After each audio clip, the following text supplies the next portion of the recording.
नवी मुंबई व रायगड जिल्ह्यातील ताज्या बातम्या आणि घडामोडींसाठी सबस्क्राईब करा वादळवारा लाईव्ह चॅनल आणि दाबा बेल आयकॉन।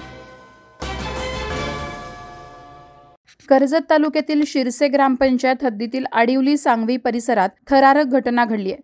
पतीनं पत्नीला ठासणीच्या बंदुकीतून गोळी झाडून ठार केल्याची ही धक्कादायक घटना आहे। या प्रकरणाने तालुका हादरून गेलाय। मंगळवार दिनांक 27 फेब्रुवारी रोजी ही घटना घडली।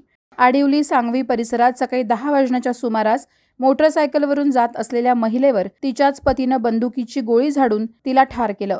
कर्जत तालुक्यातील आवळस नेवाळीवाडी येथील चंद्रकांत वाघमारे वय वर्ष 40 असं क्रूर कर्मा पतीचं नाव असून त्याने आपली पत्नी धोंडीबाई चंद्रकांत वाघमारे वय वर्ष 32 हिला संपवलं। या दाम्पत्यामध्ये वाद होत असल्याने त्यांनी घटस्फोट घेतला होता। घटस्फोट दिल्यानंतर पत्नी धोंडीबाई ही पतीपासून दूर आपला भाऊ महादू वाघमारे यांच्याकडे खांडपेवाडी येथे राहत होती। मात्र दोघांमध्ये समेट घडावा यासाठी चंद्रकांतने पत्नीला शिवसेना शिंदे गटाचे नेते संतोष भोईर यांच्या शिरसे येथील निवासस्थानी भेटण्यासाठी बोलावलं होतं। धोंडीबाई ही आपला भाऊ महादू वाघमारे याच्या मोटरसायकलवरून सकाळी 9 वाजताच भोईर यांच्या निवासस्थानी पोहोचली होती। यावेळी तिथे पती चंद्रकांत आणि आणखी एक व्यक्ती सोबत होती। सतत मारहाण आणि शारीरिक मानसिक त्रास देऊन छळवणूक करणाऱ्या आपल्या पतीसोबत आपल्याला यापुढे एकत्र राहायचं नाही आणि पतीने स्वतःहून आपल्याला घटस्फोट दिल्याचं तिनं भोईर यांना सांगितलं। भोईर यांच्या मध्यस्थीनंतरही वाद मिटत नसल्याने चंद्रकांत वाघमारे हा तिथून निघून गेला। मात्र पत्नीच्या घराच्या मार्गस्थ रस्त्यावर पुढे जाऊन तो मोटरसायकल उभी करून पत्नीची वाट पाहत होता।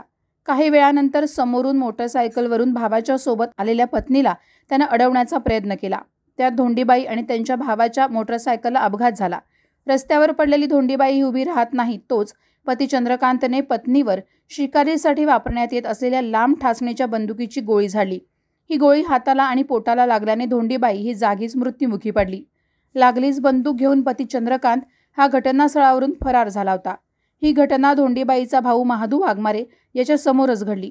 या खुनाची माहिती कर्जत पोलिसांना मिळताच कर्जतचे पोलीस निरीक्षक सुरेंद्र गरड यांनी आपल्या टीमसह घटनास्थळी पोहोचून धोंडीबाईचा मृतदेह कर्जत उपजिल्हा रुग्णालयात पाठवला आणि फरार आरोपी चंद्रकांत वाघमारे याचा शोध सुरू केला।